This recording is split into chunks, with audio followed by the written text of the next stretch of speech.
Folks, good morning. Kim Lenga from Emerge Fitness, and I wanted to take this opportunity just to show you why your weight loss program isn't working. Now, there's many out there to choose from, right? You have several out there, and it's confusing, it's overwhelming, and you really have no idea where to turn. Well, honestly, the secret is in you. And I'm going to turn my camera around and show you exactly what it is that you need to do to be successful on your program. So I'm going to take you inside my refrigerator, and quite honestly, you guys, this is a reason why 80% of you fail on your diet. You don't take time to meal prep. So yesterday I had a workshop. I invited women into my home and I showed them how to do this.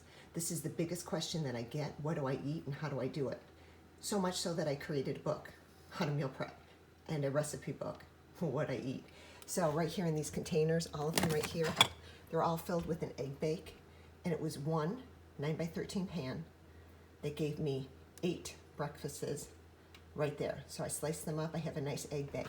And then I'm going to pair it right here with oatmeal cups. So I have one for every day of this week. That literally took 10 minutes to whip up. I have salads in a jar. It really did not take long. The hardest thing is getting all of the stuff prepped, right? Well, this is store-bought tomatoes. Kale I washed and cut up. I actually cheated and did rotisserie chicken.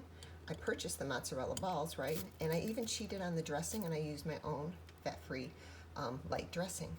But here's the other thing: you need snacks. I gave them homework and said cut up carrot sticks and celery. Here's another cheat. I don't even purchase, my own eggs to hard boil. I buy them like this, right? So that's a great snack. Here's another cheat. Get guacamole cups, right?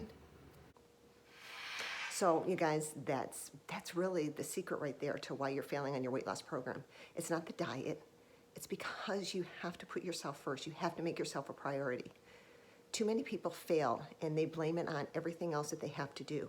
If that means you have to get up an hour early to get this stuff done, or put your kids to bed early, or get a sitter to watch them, or do something so that you can give yourself 2 hours to prepare for your success, then that's what you need to do. I see people make the time for things that are important to them, and it's unfortunate, but it's never themselves. So I'm going to encourage you to take the time to love yourself enough to give yourself a couple of hours to prepare, because the key to your weight loss is going to be how you feel your body. Food is energy, and that's all it is. Have a great day.